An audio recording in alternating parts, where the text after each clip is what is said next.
Olá pessoal, meu nome é Larissa e no vídeo de hoje nós vamos falar sobre a datação por carbono 14. Deixa o seu like nesse vídeo e se inscreve no canal se você ainda não é inscrito. Me segue também lá no Instagram, no @Bariogênese. Todo ser vivo tem em sua constituição carbono. Em 1946, o químico estadunidense Willard Libby propôs um método inovador para datar materiais orgânicos, medindo seu conteúdo de carbono 14, um isótopo radioativo do carbono. Isótopos são átomos de um mesmo elemento químico que possuem a mesma quantidade de prótons no núcleo, mas diferenciam-se pela quantidade de nêutrons. Já os elementos radioativos são aqueles cujos átomos são capazes de emitir radiação de forma espontânea a partir dos seus núcleos instáveis. Libby foi inspirado pelo trabalho de 1939 do físico finlandês Serge Korf.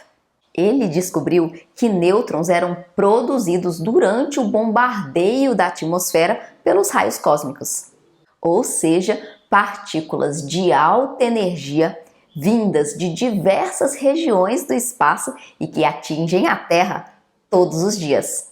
Korf previu que a reação entre esses nêutrons e o nitrogênio 14, predominante na nossa atmosfera, produziria o carbono 14. Libby percebeu que o carbono 14 na atmosfera encontraria então seu caminho para a matéria viva, que seria marcada por esse isótopo radioativo. Da mesma forma, quando precisamos fazer um exame de sangue em jejum, para que o alimento não cause uma marca no nosso corpo através da modificação de algumas dosagens bioquímicas. Resumindo, em teoria, se alguém conseguisse detectar a quantidade de carbono 14 em um objeto, poderia estabelecer a sua idade, utilizando a meia-vida do isótopo, ou seja, usando o tempo que leva para que uma amostra desse elemento se reduza à metade. O conceito de datação por radiocarbono se concentrava então em medir o seu teor em objetos orgânicos. Contudo, para provar que essa ideia funcionaria, Libby precisaria entender o ciclo do carbono na Terra, admitindo a sua reciclagem.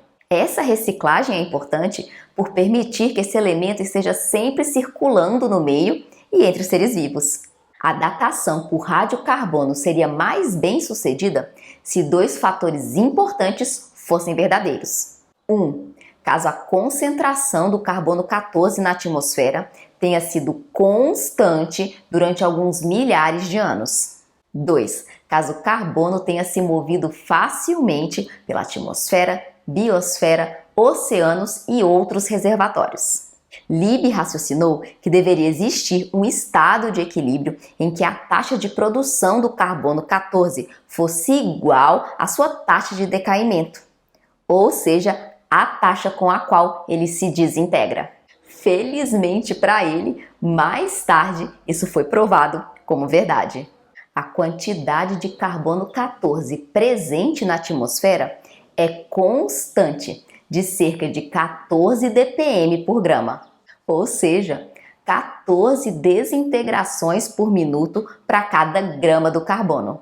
Para o segundo fator, seria necessário estimar a quantidade total de carbono 14 e compará-la com todos os outros isótopos de carbono. Com base em estimativas prévias, Libby calculou uma proporção de apenas um átomo de carbono 14 para cada 1012 átomos de carbono na Terra. Em um sistema onde o carbono 14 é prontamente trocado ao longo do ciclo, sua proporção com relação aos outros isótopos de carbono deve ser a mesma para seres vivos e para a atmosfera. No entanto, as taxas de movimento de carbono ao longo do ciclo não eram conhecidas até então. Libby e seu estudante calcularam a mistura de carbono em diferentes reservatórios, particularmente nos oceanos.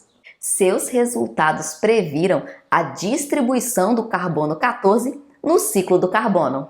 Lieb acreditou então que a datação por radiocarbono seria bem sucedida.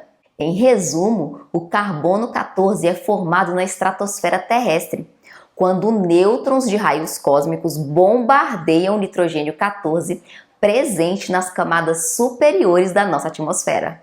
Ele acaba então entrando no ciclo natural do carbono, pois ele reage com o oxigênio do ar, formando o gás carbônico. Esse gás é então incorporado por todos os seres vegetais e animais. Os vegetais realizam o processo de fotossíntese, no qual eles absorvem esse gás carbônico com o carbono 14. Já nós humanos e os animais herbívoros acabam se alimentando dessas plantas e incorporando também o carbono 14. Enquanto isso, os carnívoros se alimentam dos animais herbívoros e, por fim, o carbono 14 passa a ser assimilado por todos os seres vivos. Os organismos vegetais e animais vão absorvendo esse carbono 14 ao longo de toda a sua vida. Sua concentração vai aumentando até que se estabelece um equilíbrio e a quantidade de carbono 14 se iguala àquela presente na atmosfera. O conceito de datação por radiocarbono se baseia na suposição de que uma vez que o organismo morre, ele é cortado do ciclo do carbono. Isso cria uma cápsula do tempo, com uma contagem de carbono 14 cada vez menor. Ou seja, quando a planta, ou o ser humano, ou o animal morre, o carbono 14 deixa de ser absorvido e passa apenas a se desintegrar.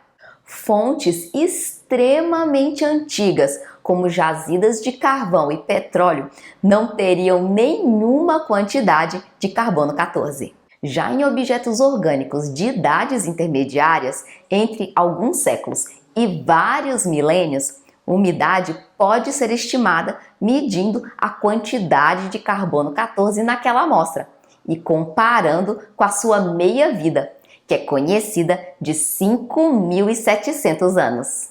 Essa metodologia só é confiável para datar objetos de até aproximadamente 60 mil anos. No entanto, o princípio usado na datação por carbono 14 também se aplica a outros isótopos. O potássio 40 é outro elemento radioativo presente naturalmente em seu corpo e tem meia-vida de aproximadamente 1,3 bilhão de anos. Para testar a técnica, o grupo de Lieb a aplicou em amostras cujas idades já eram bem conhecidas. Entre os primeiros objetos testados estavam amostras de sequoias, cujas idades eram conhecidas através da contagem de seus anéis de crescimento anuais.